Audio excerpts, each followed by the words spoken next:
Welcome, my dear students, to another practice session on average. And if you've not already subscribed to the YouTube channel and you're liking the content, then make sure to subscribe to the YouTube channel as well. साथ में Telegram channel भी join कर लेना mythological for the content and you can also message me at ADITYAKT for any queries और concerns regarding your preparation. Start करते हैं session को। First question, the average weight of the students in a group is 75.4 kg. Average weight है 75.4 kg. Later 4 students having weights 72.9 kg, 73.8 kg, 79.5 kg and 87.4 kg joined the group. As a result, हुआ क्या कि the average weight of all the students in the group increased by 250 grams. So what was the number of students in the group initially? Pause the video.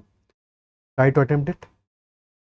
As a result, finally क्या हुआ, average weight increase किया है 0.25 kg से 250 ग्राम यानी कि 0.25 kg से weight increase किया है। ठीक है, और क्यों इंक्रीज किया है? बिकॉज जो 4 स्टूडेंट्स ने ज्वाइन किया है इनके वेट डिफरेंट है, इसकी वजह से एवरेज में फर्क पड़ा होगा, है कि नहीं?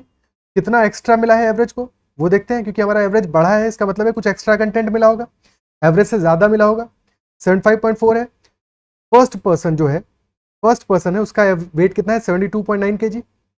तो total student number 1, student 2, student 3 and student 4, student 1 का वेट है 72.9 kg,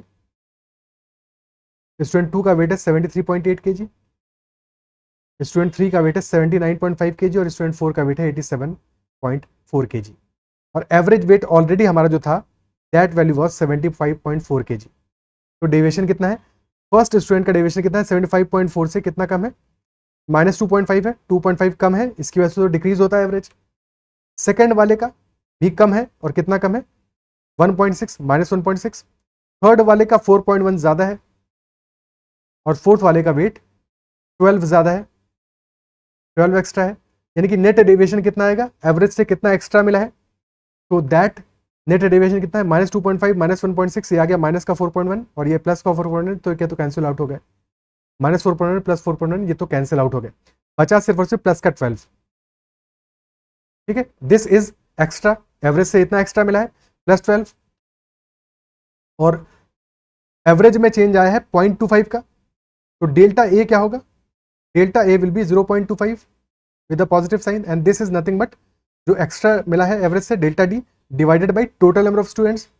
और टोटल नंबर ऑफ स्टूडेंट्स कितना है? क्योंकि 4 लोगों ने ज्वाइन किया है तो पहले अगर n स्टूडेंट्स थे तो अब 4 एक्स्ट्रा हो गए हैं तो n+4 हो गए हैं, तो +12 divided by n+4 and that is equal to 0.25। क्या ये इक्वेशन समझ में आती है? 12 divided by n+4 is equal to 0.25, तो यहाँ से n+4 आ गया हमारा 12 डिवाइडेड बाई 0.25, पॉइंट हटा ऊपर 2 0 ऐड हो गए, 25 से जाएगा 4 टाइम्स 48, तो n+4 आ गया 48 एंड हेंस n की वैल्यू आ जाएगी 48 - 4 which is equal to 44 students. तो आंसर 44 आ जाएगा। यहाँ पे गलती होने का एक स्कोप क्या है? लास्ट में सब कुछ सॉल्व करके तुम 48 मार्क कर दो, ऑप्शन में भी गिवन है। बट क्वेश्चन हमसे पूछा है number of students in the group initially. Finally तो 4 ज्यादा होंगे, 48 होंगे, बट इनिशियली 44 रहे होंगे। ठीक है, तो फाइनली 48, अगर फाइनल पूछा होता तो 48 आंसर होता, बट क्योंकि इनिशियल वैल्यू पूछा है that is Y 44 will be the answer. Okay, next question, average age of a number of persons in a group was calculated as 35 years. Average age calculate क्या किया गया था? 35 years, which was 2.5 years more than the correct average. Correct average से 2.5 years ज्यादा था। और क्यों ज्यादा था? Because there was an error in recording the age of 2 persons. 2 persons की एज रिकॉर्ड करने में गलती हुई, और क्या गलती हुई है कि एज 38.5 ईयर्स एंड 40 ईयर्स, ये गलत एज है, ये रिकॉर्ड की गई है, जबकि होना क्या चाहिए था? 29 ईयर्स एंड 22 ईयर्स। तो करेक्ट एज की वैल्यूज है 29 ईयर एंड 22 ईयर, और रिकॉर्ड हुआ है हमारा 38.5 ईयर्स और 40 ईयर्स। यानी कितना एक्स्ट्रा रिकॉर्ड हो गया? +9.5 पहले वाले के लिए और सेकंड वाले के लिए +18, यानी कि टोटल रिकॉर्ड हुआ है +27.5। जो इतना एक्स्ट्रा रिकॉर्ड हुआ है ईयर्स में, इसकी वजह से हमारे एवरेज पे चेंज आया, और एवरेज कितना आ गया है? एवरेज इज 2.5 ईयर्स मोर। ठीक है, एवरेज 2.5 ईयर्स मोर है। डेविएशन कितना है? 27.5 का डेविएशन है। अगर नंबर ऑफ पर्सन्स n है हमारे तो डिवाइड बाई n, यही तो चेंज इन एवरेज आएगा। Delta is equal to delta D by n, isn't it so? तो डेल्टा ए हमारा आ जाएगा इज इक्वल टू +2.5, डेसिमल हटा दो, 25 से जाएगा 11 टाइम्स, तो n इज इक्वल टू 11 आ जाएगा, यानी कि number of person in the group 11 है। और क्योंकि एरर हुआ है, नंबर ऑफ पर्सन तो चेंज हुआ नहीं है, ना तो इंक्लूजन हुआ ना एक्सक्लूजन हुआ, बस गलत एंट्री कर दी है जिसकी वजह से एवरेज हमारा गलत आ गया था। फिर तो n इज इक्वल टू 11 आ जाएगा। क्या बात समझ में आती है? ओके, नेक्स्ट क्वेश्चन करते हैं।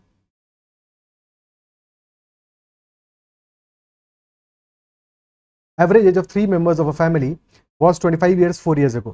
तो एवरेज एज 3 मेंबर्स की एक फैमिली में थी 25 ईयर्स, 4 साल पहले।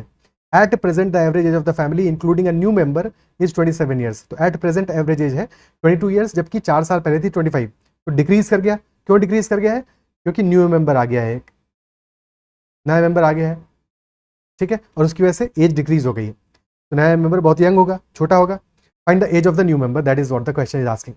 तो 3 मेंबर्स थे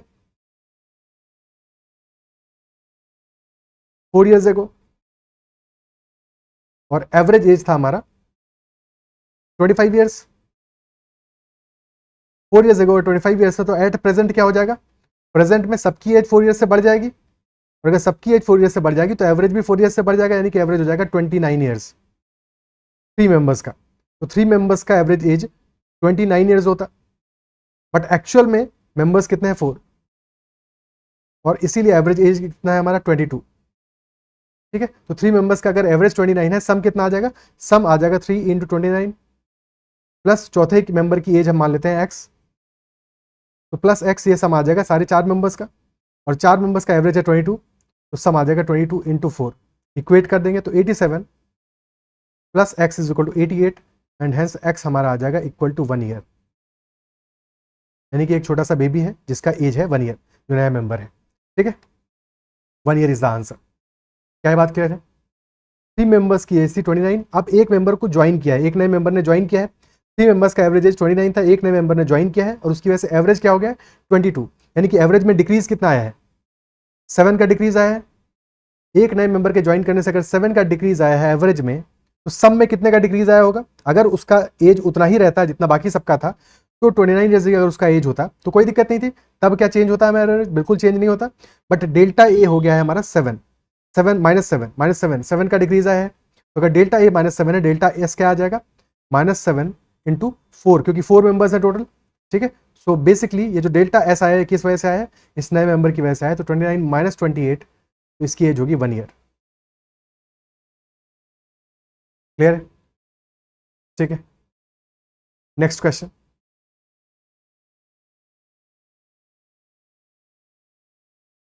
अ shopkeeper has 3 types of oils A B and C. 3 type के ऑयल है एक शॉपकीपर के पास में, A B and C. Total quantity of 3 types of oils कितना है? 36 लीटर्स है। Type A oil is 10 litres more than type C, which is 7 litres more than type B. If the cost of type A, B and C oils are ₹6, ₹15 and ₹12 per liters respectively, then we have to find the average cost of 3 types of oils. Average cost क्या आएगा? Pause करो video को, खुद से attempt करने की कोशिश करो। 3 टाइप्स ऑफ ऑयल्स है A, B और C। टोटल क्वांटिटी है 36। टाइप ए ऑयल है 10 लीटर ज़्यादा टाइप सी से, टाइप सी से 10 ज़्यादा है, और टाइप सी खुद 7 लीटर ज़्यादा है बी से। तो अगर टाइप सी बी से 7 ज़्यादा है और सी से 10 ज़्यादा है ए, तो ए बी से कितना ज़्यादा होगा? 7 + 10 17 ज़्यादा होगा, 17 ज़्यादा होगा। इजंट इट सो? ठीक है, तो बी की वैल्यू अगर हम बी मान लें, तो ए की वैल्यू आ जाएगी बी + 17, और सी की वैल्यू आ जाएगी बी + 7, और टोटल है 36, यानी कि 3b + 24 इज इक्वल टू 36। तो यहाँ से वैल्यू आ गया 3b इज इक्वल टू 12, तो बी की वैल्यू आ जाएगी 4, यानी कि 4 लीटर्स होगा। लीटर्स में या वॉल्यूम आ जाएगा हमारा बी का 4, ए का आ जाएगा 4 + 17 21, और सी का आ जाएगा 4 + 7 11। तो 21 + 11 + 4 36 टोटल है। क्लियर है? तो ये तो वैल्यूज आ गई वॉल्यूम की, कितने लीटर्स हमारा कौन सा ऑयल है, और हर एक ऑयल का जो कॉस्ट है दैट इज डिफरेंट। कॉस्ट है ऑयल ए का 6 रुपीज़, ऑयल बी का 15 रुपीज़ एंड ऑयल सी का 12। क्वेश्चन पूछा है एवरेज कॉस्ट कितना होगा। बेसिकली एक तरह से वेट एवरेज निकालना है हमको। ठीक है, तो क्या काम करते हैं, सीधे सीधे कर सकते हैं 21 × 6 + 4 × 15 + 11 × 12 डिवाइड बाई 21 + 4 + 11 कर सकते हैं। बट बेटर क्या होगा कि हम डिफरेंस देख लें, ए का कॉस्ट है 6 रुपीज पर लीटर, बी का है 15, 15 हमारा क्या है, दिस इज 6 प्लस 9, 9 एक्स्ट्रा है, और सी का है 6 प्लस 6, 6 एक्स्ट्रा है, ठीक है। तो एवरेज हमारा आ जाएगा, 6 को तो अलग निकाल लो, प्लस बी 4 लीटर्स है और 9 एक्स्ट्रा कंट्रीब्यूट कर रहा है पर लीटर, तो 4 इंटू 9, प्लस सी 11 लीटर्स है और 6 rupees per litre extra contribute कर रहा है कॉस्ट में, तो 11 into 6, and this divided by कितने लीटर है, 21 plus 4 plus 11 that is 36, divided by 36 कर दिया, तो हमारा average cost is equal to 6 plus, ठीक है। अभी यहाँ पे 6 कॉमन भी आ जाएगा या फिर मल्टीप्लाई कर लो, कोई टिपिकल कैलकुलेशन नहीं, 9 into 4 36 plus 66 that is 102 by 66, 102 by 36, और ये 6 से जाएगा ऊपर आ जाएगा हमारा 17 और डिनोमिनेटर में आ जाएगा 6, तो 6 plus 17 by 6 which is basically 2 and 5 by 6, यानी कि 8 एंड 5 बाई 6, यानी कि 8.83 rupees per litre is the average cost. Answer आ जाएगा 8.83 rupees per litre. Is that clear? ठीक है, नेक्स्ट क्वेश्चन लेते हैं। Average of 22 digit numbers is a, 22 digit numbers का एवरेज ए है। However, when we reverse digits of one of the numbers PQ, the average of new set of numbers is a plus 1.8. अगर हम digits को reverse कर रहे हैं तो क्या total number of numbers change होगा? पहले भी 20 थे, बाद में भी 20 रहेंगे, बस डिजिट्स को रिवर्स करने से जो नंबर है हमारा वो बदल गया। बेसिकली रिवर्स करना डिजिट्स का is as good as replacement, ये रिप्लेसमेंट जैसा ही तो हो गया मामला। बेसिकली हमने एक नंबर को दूसरे से रिवर्स कर दिया, और बेसिकली PQ को हमने रिवर्स किया है किससे? QP से, और जिसकी वजह से एवरेज हमारा ए से हो गया है ए प्लस 1.8, यानी कि delta A is equal to plus 1.8, delta A हो गया है प्लस 1.8। डेल्टा एस क्या होगा, यानी सम में चेंज क्या आएगा, जो कि डेल्टा ए आया है multiplied by total number of numbers जो कि है 20 है, यानी कि डेल्टा एस आ जाएगा 20 इंटू 1.8, यानी कि 36, सम में चेंज आएगा 36 का। और वो चेंज क्यों आया है? क्योंकि PQ अब हो गया है QP, यानी QP minus PQ is equal to 36, okay. और अगर नंबर हमारा QP है तो we can write QP as 10Q plus P। Basically number हमारा फॉर एग्जांपल अगर 43 है तो हम लिख सकते हैं 4 इंटू 10 प्लस 3, तो वही सेम चीज़ है 10Q प्लस P, तो QP हो जाएगा 10Q प्लस P, और ऐसे ही PQ हो जाएगा 10P plus Q, and that is 36। 10Q minus Q आ जाएगा 9Q, P माइनस 10P आ जाएगा 9P, तो 9 times Q minus P is 36, and hence Q minus P आ जाएगा 4। क्वेश्चन में यही तो पूछा था कि find the difference between P and Q, तो P एंड Q के बीच का difference is equal to 4, difference आ गया 4। बट क्वेश्चन का सेकंड पार्ट है what is the average of all such possible values of Q, ऐसी जितनी भी वैल्यूज आएंगी पॉसिबल PQ की, उनका एवरेज क्या होगा, ठीक है, उनका एवरेज क्या होगा। Q और P में डिफरेंस कितना है? 4 का, और Q बड़ा है P छोटा है। ऑब्वियसली अगर हमारा P बड़ा वैल्यू होता तो जब इंटरचेंज करते डिजिट्स को तो हमारा नंबर छोटा हो जाता, नंबर बड़ा हुआ है इसका मतलब यही हुआ कि हमारा जो टेंस डिजिट था वो पहले वाले केस में इनिशियली टेंस डिजिट हमारा छोटा था, इनिशियली टेंस डिजिट छोटा था और यूनिट डिजिट बड़ा था, लेकिन जब हमने इंटरचेंज की डिजिट्स को रिवर्स किया तो हमारा टेंस डिजिट बड़ा हो गया और यूनिट डिजिट छोटा हो गया। दैट इज वाई एवरेज हमारा इंक्रीज किया है। जब भी एवरेज इंक्रीज करेगा तो ये बात समझ में आनी चाहिए, क्लियर है? ठीक है, साथ में एक और शॉर्ट में बात समझ में आनी चाहिए, जब भी हम डिजिट्स को इंटरचेंज करेंगे हमेशा जो हमारा डिफरेंस आता है वो मल्टीपल ऑफ 9 होता है। फॉर एग्जाम्पल अगर हमारी डिजिट से 43 इंटरचेंज किया 34, तो डिजिट्स में डिफरेंस कितना का है? 1 का है, और डिफरेंस कितना है? 9 का, 1 इंटू 9 हो गया, ठीक है। अगर हम नंबर लेते लेटर से 36 इंटरचेंज करके होता है 63, डिजिट्स में डिफरेंस है 3 का, 3 इंटू 9 27 का डिफरेंस आएगा, क्लियर है? ठीक है, 3 इंटू 9 27 का डिफरेंस आ जाएगा, क्या बात क्लियर है? ओके, तो यहां पे हमारा 4 का डिफरेंस है और P छोटा है, P छोटी वैल्यू है, Q बड़ा वैल्यू है, ठीक है। सो क्या वैल्यू हो सकता है? क्या P हमारा 0 हो सकता है? क्योंकि इनिशियली नंबर हमारा PQ है, PQ है और ये 2 डिजिट नंबर है, सारे के सारे 2 डिजिट नंबर्स हैं, तो P 0 तो नहीं हो सकता, ठीक है, P 0 नहीं हो सकता है। P की मिनिमम वैल्यू होगी 1, और अगर P 1 है तो Q 5 हो जाएगा, तो हमारा नंबर क्योंकि PQ है तो पहले P आएगा फिर Q आएगा, तो 15 नंबर हो जाएगा। सिमिलरली अगर P2 है तो Q 6 आ जाएगा, तो अब लिख सकते हो, यानी कि बस हमें तुम्हें डिफरेंस 4 का रखना है। 1 5 आ गया, अगला नंबर में होगा 2 6, फिर आएगा 3 7, फिर आएगा 4 8, फिर आएगा 5 9। अब 9 से बड़ा डिजिट हो नहीं सकता है, तो ये हमारे 5 नंबर्स होंगे। These will be all the 5 numbers. Question में हमसे एवरेज पूछा है, एवरेज यानी कि क्योंकि ये नंबर्स में डिफरेंस देखो 15 प्लस 26 प्लस 11 आ रहा है 26, यानी कि बेसिकली एक अरिथमेटिक प्रोग्रेशन बन रहा है, सब में डिफरेंस 11 का है, तो जो मिडिल टर्म है वही हमारा एवरेज आ जाएगा। So answer will be average will be 37। Average 37 होगा इन सारे के सारे पॉसिबल नंबर्स का, इन सारी पॉसिबल वैल्यूज का एवरेज विल बी 36। क्लियर है? ओके, नेक्स्ट क्वेश्चन लेते हैं। Next question, the numbers are such that if the average of any two of them is added to the third number, तो sums are obtained are 168, 174 and 180 respectively. So what is the average of original three numbers? 3 numbers हमने ऐसे choose किए हैं कि 2 का average अगर तीसरे में ऐड करें तो सम हमारे आते हैं 168 पहले केस में, दूसरे केस में 174, तीसरे में 180। मान लेते हैं नंबर्स हमारे हैं ए, बी और सी। तो फर्स्ट केस में ए और बी का एवरेज लेंगे, तो ए प्लस बी बाई 2, और फिर इसमें सी ऐड कर दोगे तो रिजल्ट आ जाएगा 168।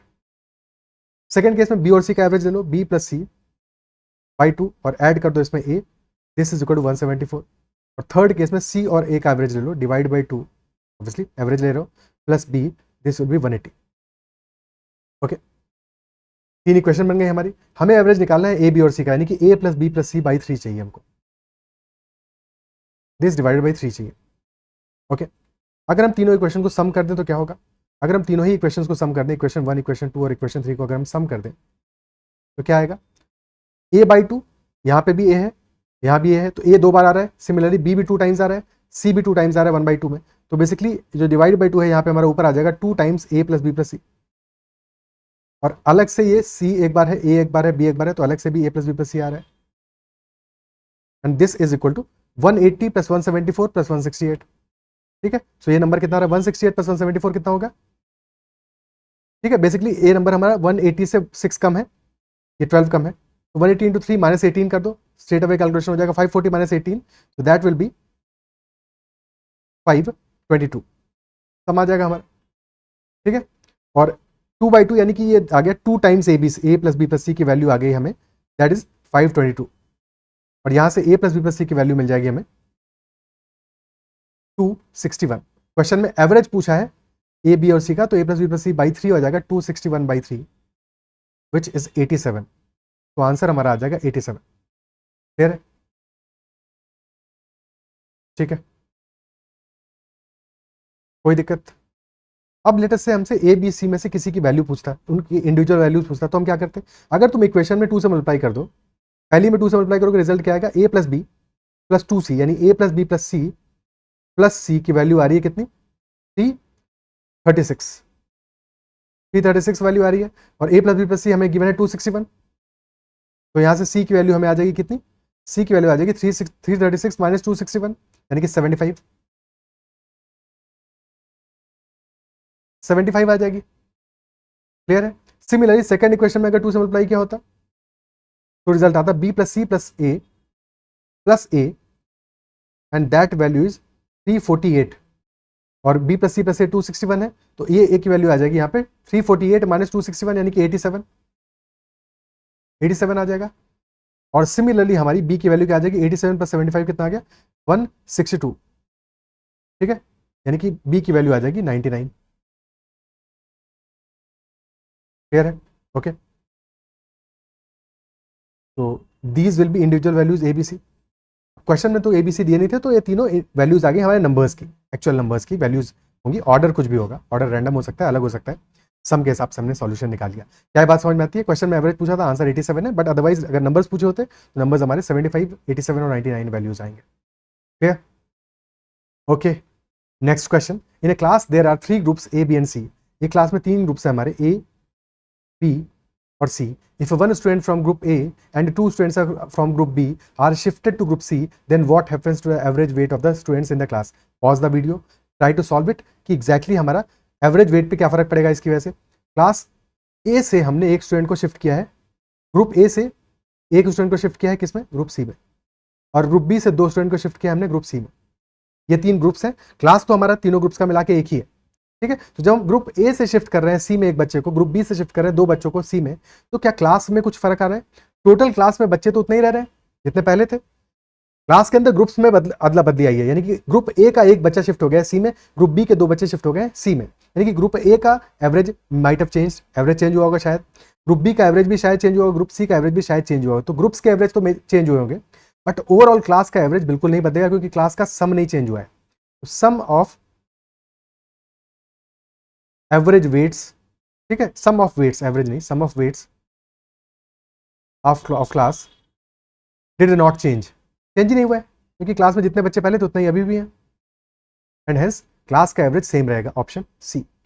ग्रुप्स का चेंज होगा, ग्रुप्स के बारे में पूछा नहीं गया, इसलिए अगर ग्रुप्स का पूछा जाता तो डेटा इनसफिशिएंट होता, बट क्लास का पूछा है तो डेटा सफिशिएंट है, वी कैन श्योरली से कि रिमेन्स द सेम, कोई चेंज नहीं आएगा। क्लियर है, बिल्कुल इजी क्वेश्चन है बट कॉन्सेप्चुअल क्वेश्चन है, इसलिए ऐसा क्वेश्चन रखा था, सो दैट तुम्हें कॉन्सेप्चुअल क्लियर हो कि अगर जो एक सिस्टम है तुम्हारा, एक क्लास के अंदर के बच्चों में कुछ भी अदला बदली कर दो, अगर बच्चे उतने ही रहते जितने पहले थे सारे के सारे, और क्लास के बच्चों को किसी को बाहर निकाल के दूसरे से रिप्लेस नहीं किया है तो एवरेज में कोई फर्क नहीं पड़ेगा क्योंकि सम नहीं चेंज हो रहा और नंबर भी नहीं चेंज हो रहा। अगर सम भी चेंज हो रहा है, नंबर भी चेंज हो रहा है, तो एवरेज कैसे चेंज होगा? एवरेज हमारा क्या है? सम डिवाइड बाई एन, अगर दोनों ही सेम है तो एवरेज भी सेम ही रहेगा। Okay, next question, there are 2 classes A and B, और क्लास ए में नंबर ऑफ स्टूडेंट्स है 25, क्लास बी में नंबर ऑफ स्टूडेंट्स है 30। साथ में हमें गिवन है क्लास ए में हाईएस्ट स्कोर है 21, हाईएस्ट स्कोर क्लास ए में है 21 and lowest score class A में है 17। सिमिलरली क्लास बी में हाईएस्ट स्कोर है 30 और लोवेस्ट स्कोर है 22। क्वेश्चन कह रहा है 4 students are shifted from class A to class B, now we have to consider the following statements. 2 statement given है, क्लास ए से बी में हमने 4 स्टूडेंट्स को शिफ्ट किया है। Okay, 4 students are shifted from class A to class B, तो average पे क्या फर्क पड़ेगा, इस पे बेस्ड ही 2 स्टेटमेंट है। स्टेटमेंट नंबर 1 कह रहा है average score of class B will definitely decrease, और स्टेटमेंट नंबर 2 कह रहा है average score of class A will definitely increase. Okay, पहले ऑब्जर्व करते हैं हाईएस्ट और लोवेस्ट वाली वैल्यूज। क्लास ए का हाईएस्ट है कितना 21 और लोवेस्ट है 17, क्लास बी का हाईएस्ट है 30 और लोवेस्ट है 22, यानी कि क्लास ए का हाईएस्ट भी क्लास बी के लोवेस्ट से छोटा है। हाईएस्ट वैल्यू भी ए का जो हाईएस्ट है, मैक्सिमम जो स्कोर है वो भी छोटा है बी के लोवेस्ट वैल्यू से। और अगर ऐसा है तो क्लास ए से जो बच्चे हमने 4 शिफ्ट किए हैं उनका मैक्सिमम स्कोर भी रहा होगा 21 रहा होगा, 21 से ज्यादा तो उनका स्कोर रह नहीं सकता।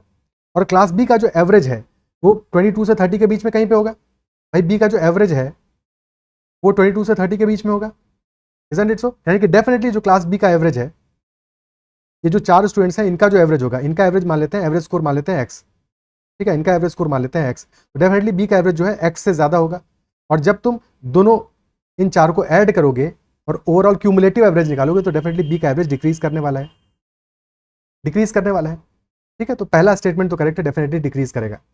Second statement, average score of class A will definitely increase. अब क्लास ए से तुम बच्चों को निकाल रहे हो, क्लास ए का एवरेज 17 से 21 के बीच में है, ए का एवरेज है 17 से लेकर 21 के बीच में, और क्लास ए से ही हम 4 बच्चों को निकाल रहे हैं। उन 4 बच्चों का एवरेज हमको पता ही नहीं है।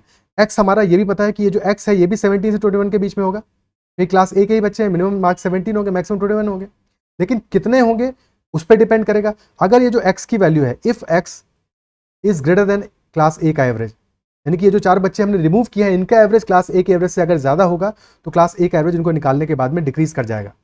बट अगर एक्स हमारा छोटा होगा क्लास ए के एवरेज से और तब इन बच्चों को रिमूव करोगे तो डेफिनेटली एवरेज हमारा इंक्रीज करेगा। अगर देखो मिनिमम स्कोर वाले बच्चों को तुमने क्लास ए से हटा के बी में कर दिया, बी का स्कोर तो हमेशा ही डिक्रीज करेगा, ठीक है, एवरेज हमेशा ही डिक्रीज करेगा, बट ए का एवरेज इंक्रीज कर जाएगा क्योंकि मिनिमम वालों को हटाया तुमने। लेकिन अगर मैक्सिमम वालों को हटा दिया तो क्लास ए का एवरेज फिर डिक्रीज कर जाएगा। तो सेकंड वाले स्टेटमेंट के बारे में हम कुछ भी नहीं कह सकते। पॉसिबल तो है कि ये इंक्रीज करे, पॉसिबल है, बट डेफिनेट बिल्कुल भी नहीं है, डेफिनेट नहीं है, इसलिए स्टेटमेंट इनकरेक्ट है।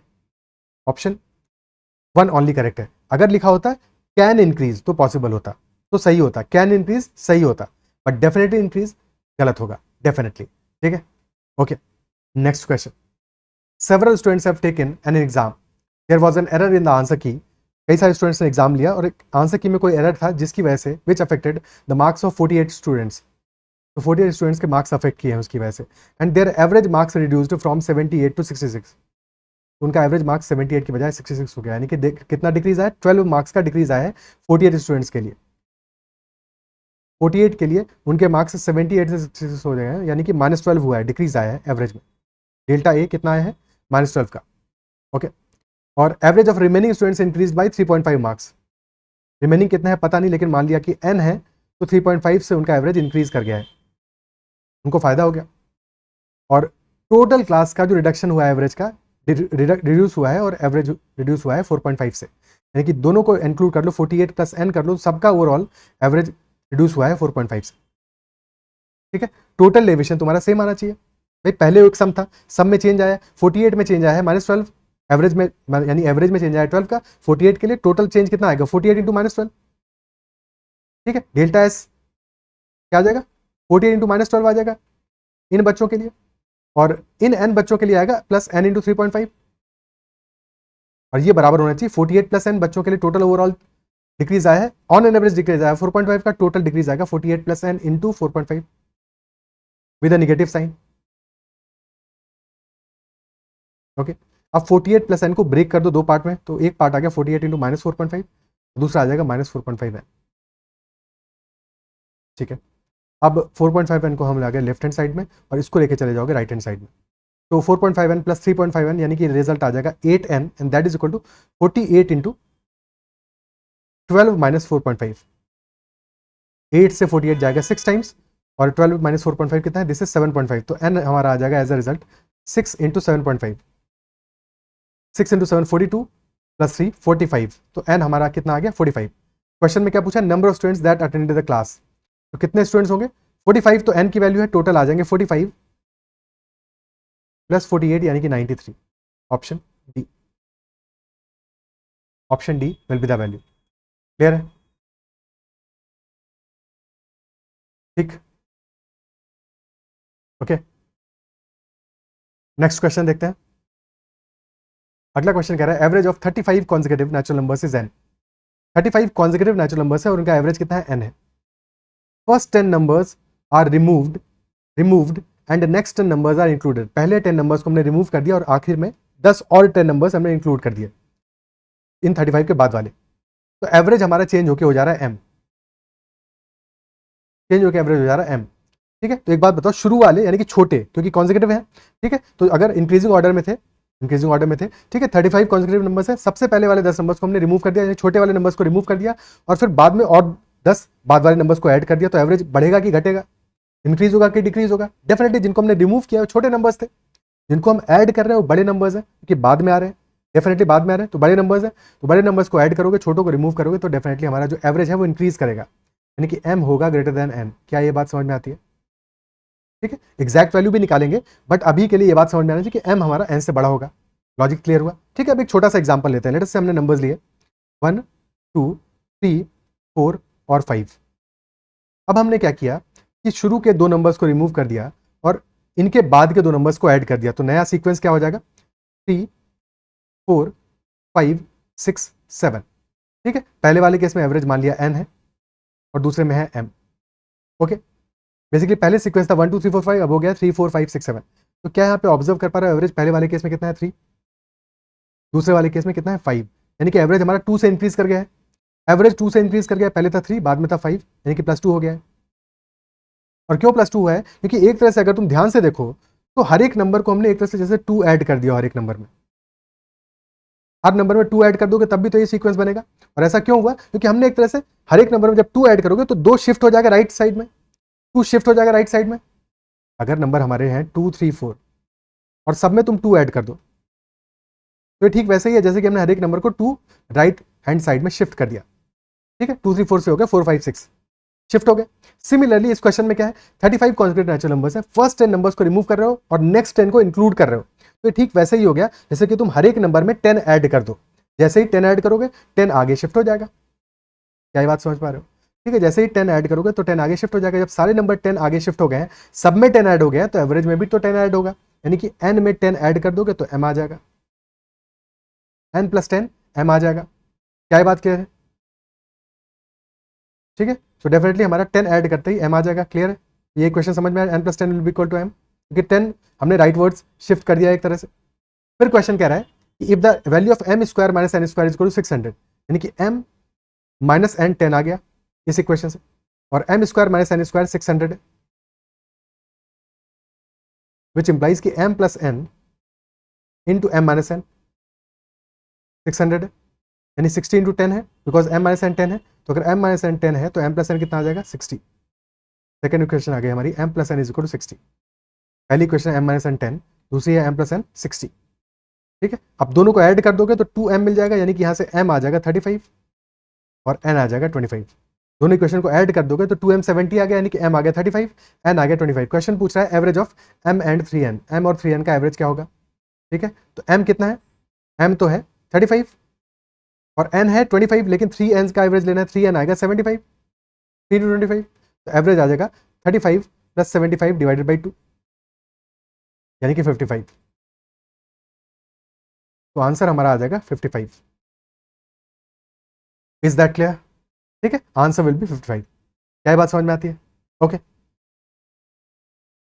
तो these are all the questions in this session. I believe इस सेशन में जो भी क्वेश्चन डिस्कस किए वो सारे के सारे समझ में आएंगे। अगर सेशन पसंद आया है तो उसको लाइक करना है, अगर अब तक सब्सक्राइब नहीं किया है तो जरूर से कर लेना। That is all for this session. Bye bye, take care.